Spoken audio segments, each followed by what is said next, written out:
Hello, my name is Vera, and I will be doing something special for this topic. It is a study of mythical creatures. This will involve the mythology from 3 different places known as Russia, Egypt, and Japan. Russia is a nation that stretches over Eastern Europe and Asia, with most territory lying in Asia though. Russian mythology usually consists of Slavic mythology, religious beliefs, and rituals.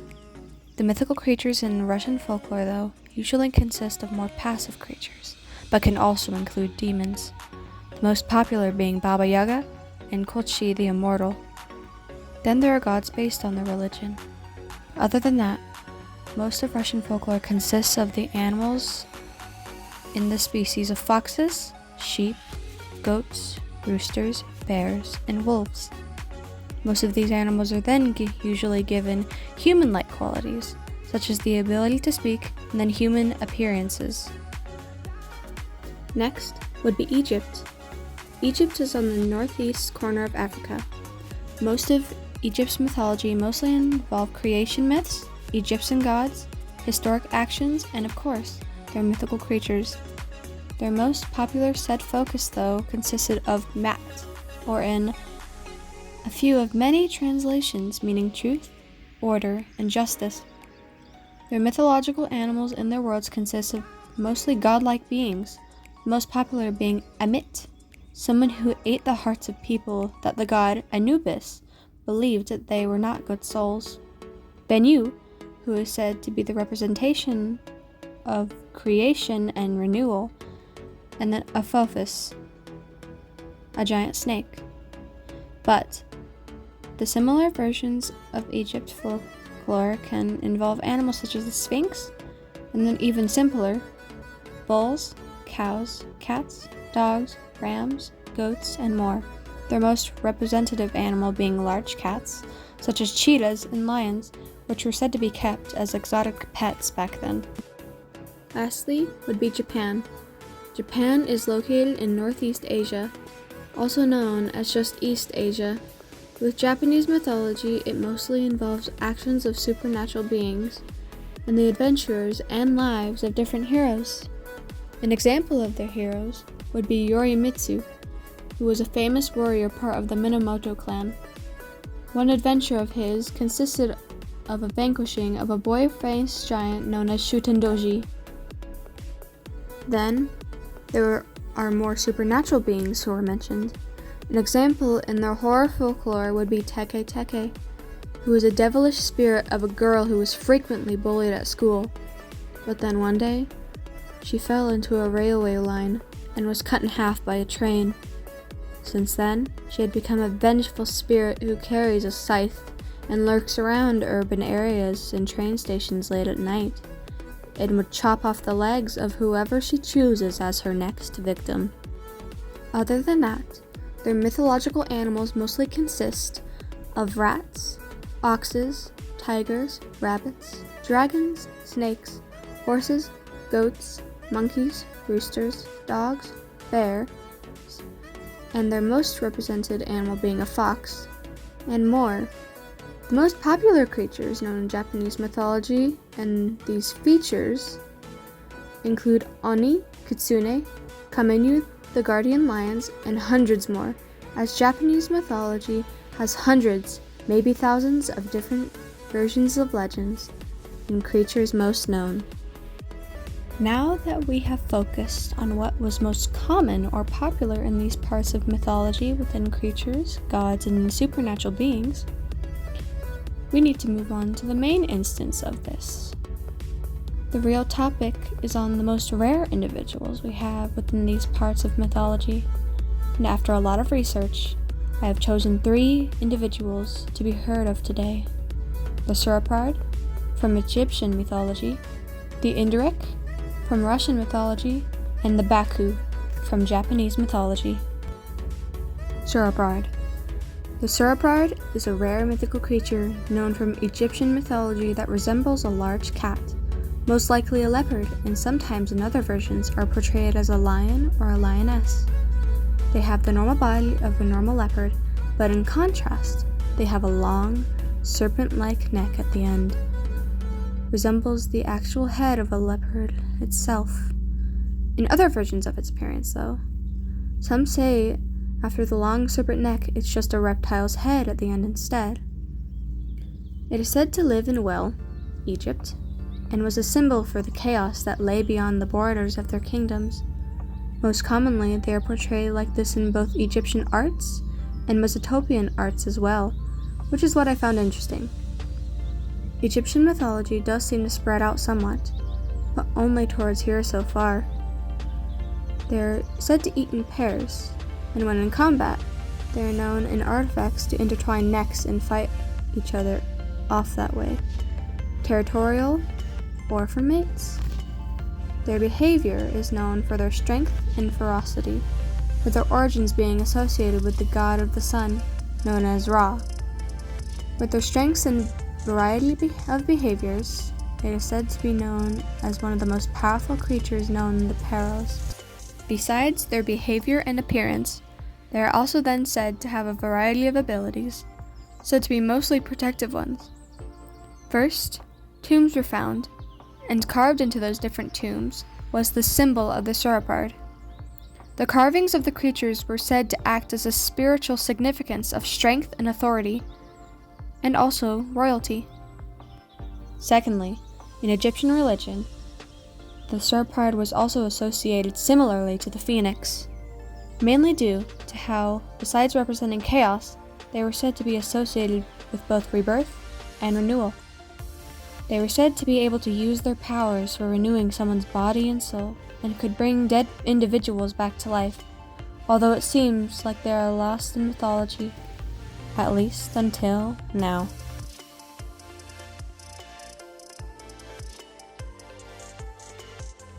Our next little legend, and info I will be gladly giving for this presentation, will be from Russian mythology. Russia, in general, does not have many legends associated with many supernatural beings. Some of the legends researched seem to be associated similarly to the fairy tales we know today, such as the Frog Princess, similar to Princess and the Frog. One of these rare legends involves the mythical creature known as the Indrik. An Indrik is a large-masked, non-fat creature that is said to live in mountainous regions, like Mount Tabor or Mount Athos. The Indrik is said to have the body of a bull, the legs of a deer, and the head of a horse. Then it has a unicorn horn on its head that is said to be able to be shed by the animal, which also gives it its name for a Russian mythology unicorn. There are many versions about what it looks like, but my drawings are an accurate version of our deer creature. To be honest, it looks like a really big unicorn in my eyes, sort of like a buff unicorn. Not fat, mind you, just wide and kind of built. So yes, buff unicorn. Besides this giant having a beautiful appearance, its personality is somewhat the same. It is portrayed as a shy and gentle creature since it hides away from humans in the mountainous regions it is said to live in the first place. It is said to be formed from different pagan reliefs and early Slavic spiritual cosmology back before Christianity spread across the region. The name Indrik first stems off the Old Russian word known as yatarny, and the meaning to this word is named as amber, which is based on the Indrik's horn. Scholars propose that this creature was related to the woolly rhino, as of course, humans just try to rationalize most things that are said to have lived long ago, as they said that the woolly rhino was what influenced the myths and legends made about the Indrik, due to bones of them being found in their regions and being aesthetic rhinos being compared to them. The Indrik was said to be related species to many different horned beasts in global mythology, such as the unicorn itself and rhinos as mentioned earlier.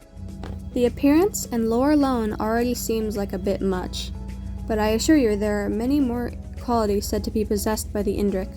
I will now be mentioning its said abilities.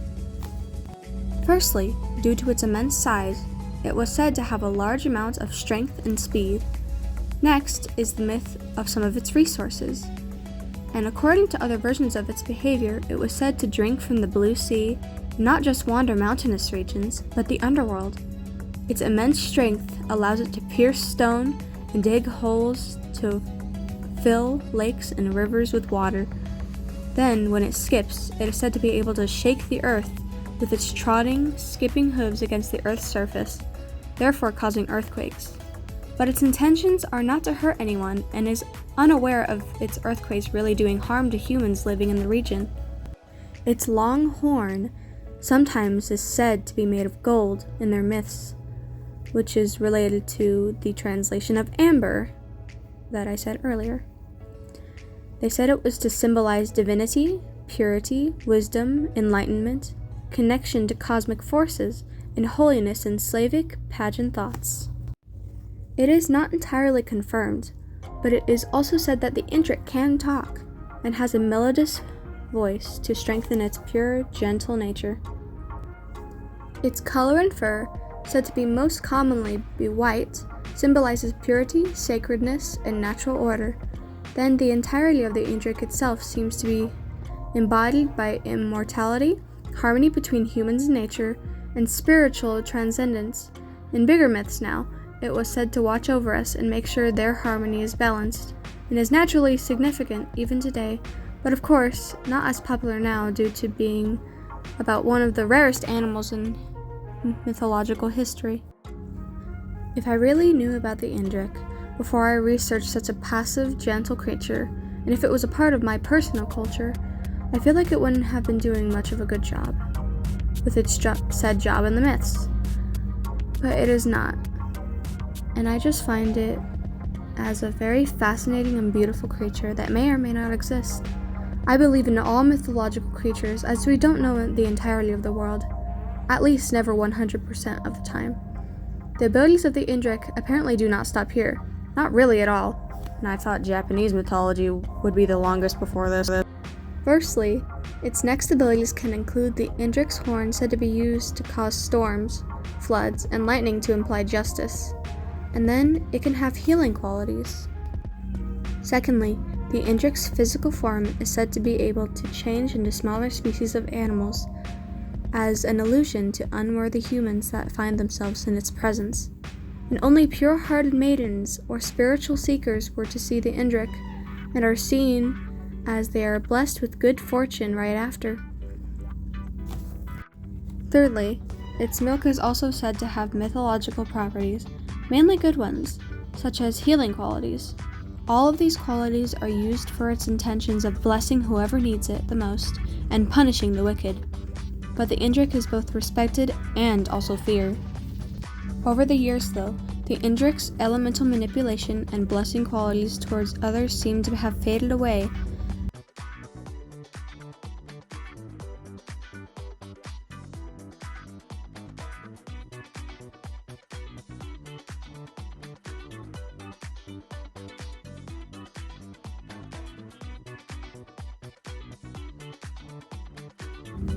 Japanese mythology legends can go to a giant extent when telling stories about its supernatural beings, ghosts, and creatures said to wander their world and their culture and beliefs. There are a lot of different versions of all different legends told about these creatures, so there are different beliefs and things said about them, which makes them somewhat scarce. The animal said to be the most scarce, though, is said to be a creature called the Baku. The Baku is said to be a kind of dream-formed spirit that takes the form of a combination of animals, said to be created by gods that used leftover parts of their work to create it. The animal is said to have the head of an elephant, the body of a bear, the feet of a tiger, the wide, mysterious eyes of a rhinoceros, and the tail of an ox or a cow. It made its first appearance in Japan around the 14th to 15th centuries. Drawings of it were discovered and were also compared by the 9th century poet Bai Bo Duzhai in China to be a similar creature known as the Mo that wards off evil spirits and cures sicknesses. When the legends first started to form in Japan, it was first associated with dream eating, similar to the dream catcher, since it is mostly related to catching nightmares rather than dreams. There haven't been many sightings, at least not seemingly, but statues, drawings, and temple/shrine carvings were found with its image. So there are plenty of theories concerning the theory that no one has seen it. Despite the suspicion and mysterious discoveries with it, it was portrayed as a neutral protector towards humans' mental state. Not entirely harmless, but this will be explained later as to why. In modern days, despite being scarce, if you really are interested in more versions of its stories, you can possibly find it, or anything similar to it, in comics, toy forms maybe, and in games, though there are many things just related to it, such as certain Pokemon or characters. Besides comics, there are also books. It is a featured creature in a book in contemporary fiction called Neil Gaiman's The Sandman, The Dream Hunters. Seemingly, the Baku's stories and featured appearances seem to have been scattered, contributing to different lists of rare mythological creatures in Japanese mythology. Honestly, I don't blame it for being this rare, as there are thousands of stories and legends in Japan that pretty much seem like they are the biggest produced in the world. I'm rambling, sorry. So let's get back to the Baku. Besides its appearance, there are its abilities. Like I said before, it was based on a dream eater when first found. Then it was seemingly created by the gods and the leftovers from their work. So, the Baku was created for the purpose of being a dream consumer, so to be able to actually consume and eat dreams of children, in order for them to fall back asleep easily during or after a nightmare. It comes out at night when the world is mostly asleep, and when it is hungry, it searches for others who are having nightmares. There have been multiple theories about the Baku being able to reproduce. How, we aren't sure yet, but it is said there are multiple Bakus consuming the nightmares of people around the world. There couldn't even be genders, probably, but who knows. In legends, when others in Japan have nightmares, they can wake up and call the Baku in a multitude of ways to take away their nightmares. The first way was after waking from a nightmare, you can call it by its name 3 times so you can summon it. Then you can ask it to eat your dream. It will do so, and then you will fall back asleep with your torment removed. In other legends, you can summon it by just saying you give your nightmare or dream to the Baku out loud, and the same result can occur. Torment and fear in your nightmares can be removed, or even the nightmare itself just vanishes into better dreams. But like I said before, the Baku is a neutral creature. In some legends, despite it being able to remove your torment and nightmares, it can also go further besides that, as it can go as far as to consuming all of your hopes, dreams, and ambitions. This can happen in many different ways.